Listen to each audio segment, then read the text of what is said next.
आप देख सकते हैं पीछे बंगले बने हैं और बंगलों के ठीक सामने की पूरी बस्तियां तोड़ दी गई हैं। आप तो हमारी जमीन भी छीन रहे हो, हमारा घर भी छीन रहे हो और उसके बावजूद आप हमसे पैसे भरवा रहे हो तो हम कैसे दे।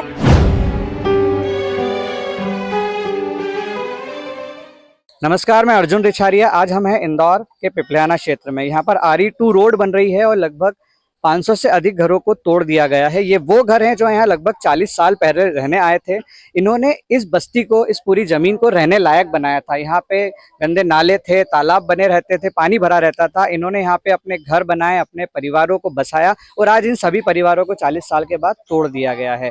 आप देख सकते हैं यहाँ पे पूरा आसपास का क्षेत्र, लगभग यहाँ घर टूटे सभी जगह दिख रहे हैं। आसपास मलबा भी पड़ा हुआ है और इसमें चौंकाने वाली एक बड़ी बात यह है, जो रहवासियों का कहना है कि यहाँ बड़ी संख्या में पेड़ों को जड़ों से उखाड़कर दफना दिया गया है मलबे के साथ में। हम इन लोगों से थोड़ा सा पूछते हैं, समझते हैं कि किस तरह की ये परेशानी झेल रहे हैं यहाँ पर। अभी आप लोगों ने यहाँ पे बताया कि ये जो घर तोड़े जा रहे हैं, यहाँ पर आप लोग कितने साल पहले रहने आए थे? 40 साल हो गए सर। मेरी तो शादी को 20 साल हुए, मगर जो हमारी सासू माँ वगैरह है वो लोग 40 साल से रह रहे, 40-45 साल। आप लोगों ने इस पूरी जमीन को रहने लायक बनाया? जी जी बिल्कुल हमने बनाया। बिल्कुल ऐसा था सर कि आप बैठ भी नहीं पाते, इतनी बेकार स्थिति थी। और हमें ना पानी भरने जाते ना तो इतने पाँव हमारे अंदर गड्ढे में धंसते थे। हम लोगों ने इतने परेशानी से, लाइट तो रहती नहीं थी, अंधेरे में हमने जीवन यापन करा था उस समय। यहाँ पर आप लोगों के जब घर तोड़े गए तो नोटिस दिया सरकार ने? बोला कि हम घर नहीं दिया, सरकार ने नोटिस नहीं दिया। हम ठीक अग्रवाल स्कूल से पानी लाते थे, ऐसे कर हमने घर बसाए, टट्टे बांध करे। और शौचालय क्यों बनाए? हमको जमीन क्यों दी? पहली बात पट्टा ही नहीं देना था, तुमको बस्ती नहीं बसाना तो देना ही नहीं था हमको। आपको यहाँ पे पट्टे भी दिए? हाँ, पट्टे भी दिए गए हैं। कुछ लोगों ने बताया यहाँ पर हाईकोर्ट का स्टे भी था। जी हाँ, हम लोगों का तोड़ दिया। 25 घर का स्टे लगा था पहले, तो 25 में से इन्होंने हमारे कम से कम 7-8 घर तोड़ दिए। अब यहाँ पर ये सोचने वाली बात है कि इन लोगों को पट्टे दिए गए रहने के लिए, इन लोगों के पास में हाई कोर्ट का स्टे है और इन लोगों को ये भी नहीं बताया गया कि इन लोगों का घर टूटने वाला है। मतलब रातों रात यहाँ पर तैयारी करके क्रेनों को बुलाया गया और इन सभी के घरों को तोड़ दिया गया। यहाँ सोचने और ध्यान देने वाली एक गंभीर बात यह है कि इंदौर में कान नदी के आसपास का अतिक्रमण हटने वाला है।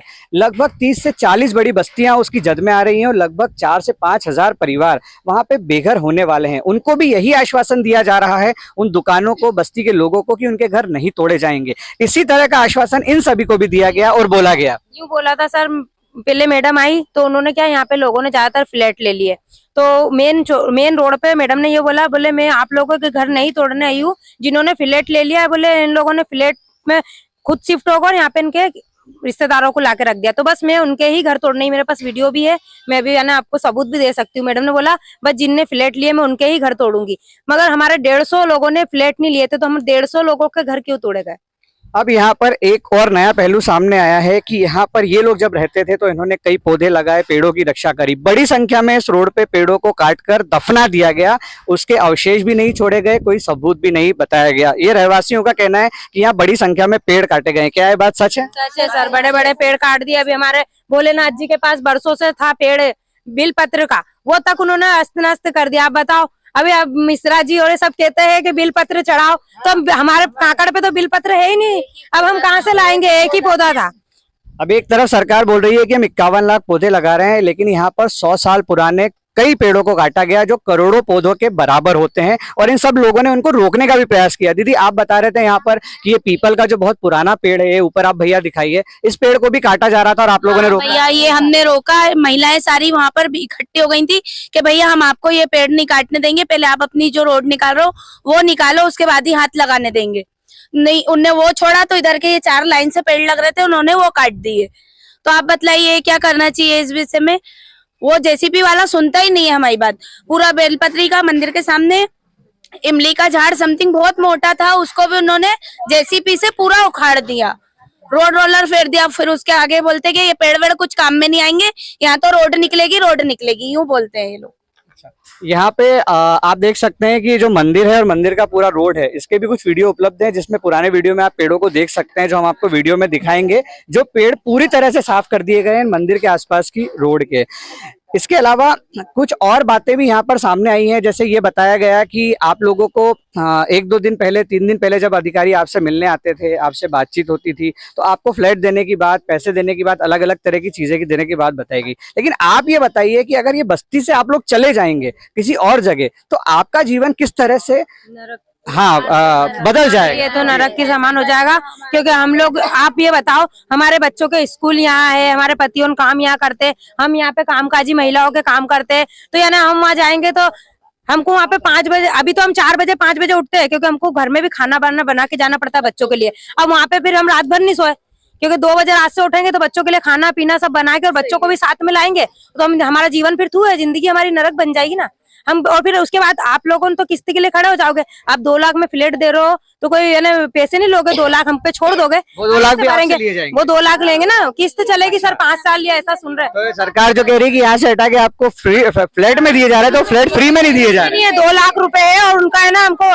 उसका क्या मेंटेनेंस भी देना है, मल्टी का मेंटेनेंस देना है, किस्त चुकाना है, या ना 5,000 रुपए मान के चलो सर, 5,000 रुपए महीना हमको भरना है। जब हम काम करने नहीं आएंगे, जब सब थक भी जाएंगे, पूरा रोजगार चला पूरा। और अभी बारिश में बताओ ना वहां से कैसे आएंगे? कितनी लेडीज ऐसी है जिसके पति के पास गाड़ी नहीं, मेरे पास सारे लोगों का सब हिस्ट्री है पूरी लोगों की, किसी के पास गाड़ी नहीं है, किसी के पास साइकिल नहीं है, तो वो लोग कैसे आएंगी? और अभी बारिश वारिश आ जाएगी, अब कैसे आएंगे वो लोग? यानी सभी की बहुत सारी परेशानी है। पति नहीं है, बेटा नहीं है, वो कैसे आएंगे? अच्छा, अब इस पूरे मामले के एक जरूरी पहलू की तरफ जाते हैं। लोगों ने ये बताया कि इस रोड का नक्शा आज तक कभी नहीं बताया गया, और खबरों में भी ये जानकारी मिली कि इस पूरी रोड का नक्शा नगर निगम ने कभी भी हाईकोर्ट में सबमिट नहीं किया। यहाँ पे लोगों का आरोप ये भी है कि लगभग 40 साल पहले इस पूरी बस्ती को इन्होंने रहवासी क्षेत्र में बदला, मेहनत करके यहाँ पेड़ लगाए, पौधे लगाए, सड़कें धीरे धीरे करके बनाई, क्षेत्र को साफ करा। लेकिन अब जब आसपास की जमीनें महंगी हो गई हैं इनकी मेहनत के कारण, तो उन बिल्डरों को, उन कॉरपोरेट के लोगों को फायदा पहुंचाने के लिए नेताओं द्वारा ये षड्यंत्र रचा जा रहा है। इसमें कितनी सच्चाई है?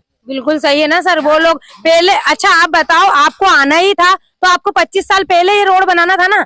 आपने अब रोड बना रहे, क्योंकि आपने देखे होंगे इधर अग्रवाल के सामने जो बड़ी बड़ी ये मॉलोन बनी है ना, ये मॉलोन के चक्कर में हम गरीबों को हटा रहे हैं, क्योंकि इन लोगों को और जगह मिलेगी तो और मल्टी बनती जाएगी, और रोड हाईवे बन जाएगा तो इनका और बिजनेस चलेगा। अच्छा, इस बस्ती की सीध में जो मल्टियां आ रही हैं, कॉर्पोरेट के घर आ रहे हैं, उनको नहीं तोड़ा गया? उनको नहीं तोड़ रहे ना। अगर आप उधर से सर पता है आपको नागिन जैसा रोड दे दिया, जो रोड आ रही है ना, वो रोड बस हम लोगों का जो सीधे रोड में है ना, वो सीधे रोड में बस हम ही आते हैं गरीब लोग, और जहाँ पर बड़े लोग हैं ना वहां पर नागिन जैसा रोड घूम जाता है। तो ये कितनी है ना, आप बड़े अमीर लोगों को फायदा पहुंचाने के लिए हम गरीबों की है ना पेट पे लात मार रहे हो। हम लोग कैसे, और हम गरीबों की तुम है ना रोटी खाते हो। हम आपके वहाँ टाइम पे बर्तन धोने आते हो तो तुम टाइम पे है ना वहाँ पे जा रहे हो काम पे, ऑफिस वगैरह जो तुम ऑफिसों में बैठो ना, हम लोगों को कोई आप हमको ना फ्री के पैसे नहीं देते, तो हमको मेहनत करना पड़ता है। आप वो लोग हैं जिनसे अर्थव्यवस्था चलती है, जिनसे पैसा रोटेट होता है, और कहीं ना कहीं ये समाज आर्थिक रूप से मजबूत है। ये बड़ा बेहद गंभीर आरोप है कि कॉरपोरेट घरानों की बिल्डिंगों को और व्यावसायिक बिल्डिंगों को बचाने के लिए सड़क को बार बार मोड़ा गया, उसका नक्शा हाईकोर्ट में भी पेश नहीं किया गया,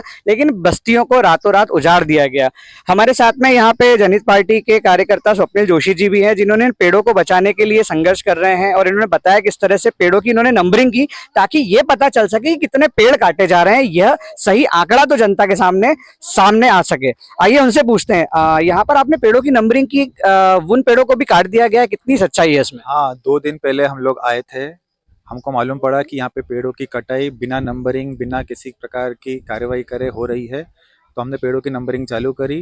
परंतु आज हमको मालूम पड़ा है कि कई पेड़ों को जिस पर हमने नंबरिंग करी, उन पेड़ों को भी काट दिया गया है। और यहाँ आकर मैं देखता हूँ कि लोगों ने अपने घरों को बनाने के लिए एक भी पेड़ को काटा नहीं है। ये सब बातें हम लोगों को सीखने के लिए चाहिए, जिनके बड़े बड़े प्लॉट होते हैं, जो प्लॉट बनाने के नाम पर, बड़ा घर बनाने के नाम पर सबसे पहले पेड़ों की कटाई करते हैं। पर इन लोगों ने अपना घर भले छोटा रखा है, लेकिन एक भी पेड़ को काटा नहीं है। ये पर्यावरण संरक्षण बातों से नहीं होगा, इन लोगों के आचरण से हम सभी को सीखना चाहिए। तो ये एक गंभीर विषय है कि इन लोगों ने पेड़ों के रहते हुए कैसे अपने घरों को बचाया, लेकिन स्वप्निल जोशी जी ने जो बात बताई वो बेहद महत्वपूर्ण है कि नगर निगम जो पेड़ काटता है, उन पेड़ों को काटने की जानकारी कहीं पर भी सार्वजनिक नहीं की जाती। इंदौर में बड़ी संख्या में रोज पेड़ कट रहे हैं, लेकिन नगर निगम कभी भी आंकड़ा जारी नहीं करता कितने पेड़ काटे हैं। यहाँ तमाम तरह के सबूत मौजूद हैं कि पेड़ों को जड़ों से उखाड़ दिया गया, मलबे में दफना दिया गया। दूसरी तरफ हम बात करते हैं 51 लाख पौधे लगाने की, तो 51 लाख पौधे लगाने के लिए भी 20 करोड़ रुपए का बजट बजट जारी किया गया है। मतलब पेड़ों को काटने के लिए भी बजट, पेड़ों को लगाने के लिए भी बजट, पौधों को विदेशों से बुलवाने के लिए भी बजट और निर्माण तोड़ने हर तरह के कामों के लिए नया बजट। एक और दादी हमारे साथ, आइए उनसे बात करते हैं कि वो क्या कहना चाहती हैं। जी, हमारा लेटरिन बाथरूम तोड़ दिया सर, मैं कैसे पढ़ा, कैसे छोटे छोटे बच्चे भूखे मर गया। हमारा 40 साल से रह रहे हैं, 40 साल आपको पट्टा भी दिया था अम्मा? पट्टा ही हमारा, दो पट्टा हमारे पास में। लड़का साथ हो गया, लड़की के लड़का साथ हो गया, हमारा घर का बेघर हो गया सर। क्या करा, बच्चे कोई कहीं को ध्यान देने वाला, कोई कुछ भी। छोटे छोटे बच्चे, बहू भी मर गई, मर जाती। बच्चे के लगे, छोटे बच्चे के चोट आई उस सिर में। तो आप खुद घर चलाती हैं, घर संभालती हैं? चलाती हूँ सर, मांगने बिकने जाती हूँ, लाओ बच्चा को खिलाती हूँ मैं। कैसे करें, अभी शौचालय भी तोड़ दिया। आप लोग कितने साल से रह रहे हैं अम्मा यहाँ पे? 50 साल हो गया सर। हमारे बच्चे का जन्म ही नहीं था यहाँ पे, लेकिन लड़की की शादी करी, वो बच्चे का 3 4 बच्चे हो गया जब करा दिया। यहाँ पे ऐसा घर का बेकार कर दिया। मेरी लड़की विधवा है, मेरी बहू विधवा, मैं विधवा। अब आपको कहीं रहने की जगह कुछ दिया? कुछ भी नहीं? कोई नहीं दिया सर, कुछ भी नहीं दिया। बोल रहे हो आते जाते यहाँ कुछ भी नहीं। तो ये दादी का एक दर्द है जो उन्होंने बताया कि वो अकेले इस परेशान हालत में घर चलाती हैं, उनका बेटा नहीं है, छोटे बच्चे, बेटी का बेटा भी नहीं है, जवान लड़का चला गया, छोटा बच्चा, उनके वो बहू कैसे खला, कैसे चला। और इनका घर तोड़ने के बाद इनके पास पट्टा था, लेकिन इनको नई जगह नहीं दी गई। इसके बदले इस बस्ती में लोगों से पैसे भी मांगे जा रहे हैं कि आपको इतना पैसा जमा करना पड़ेगा, इतना किराया देना पड़ेगा, जब जाके आपको वो फ्लैट नई जगह पे मिलेगा। तो इनकी परिस्थितियां ये नहीं है कि वो फ्लैट ले सकें। और ये 50 साल पहले यहाँ पे रहने आए थे, जब इन्होंने इस घर को बसाया, यहाँ परिवार बसाया और अपनी पीढ़ियों को आगे बढ़ाने का प्रयास किया। तो ये इन सभी लोगों के दुख हैं, तकलीफ हैं, दर्द हैं। और मैं आशा करता हूँ, उम्मीद करता हूँ कि ये सभी लोगों की तकलीफें मुख्यमंत्री, प्रधानमंत्री तक पहुंचेंगी, सरकार तक पहुंचेंगी, प्रशासन तक पहुंचेंगी। और ये हकीकत कि किस तरह से बस्तियों को रातों रात उजाड़ दिया जाता है, हजारों पेड़ों को काट दिया जाता है, ये जनता के सामने सभी आंकड़े आएंगे। और कहीं ना कहीं जनता इस आवाज को बुलंद करेगी और इन बस्ती के परेशान मजबूर लोगों के हक के लिए आवाज उठाएगी और इनको न्याय दिलाने में मदद करेगी। धन्यवाद।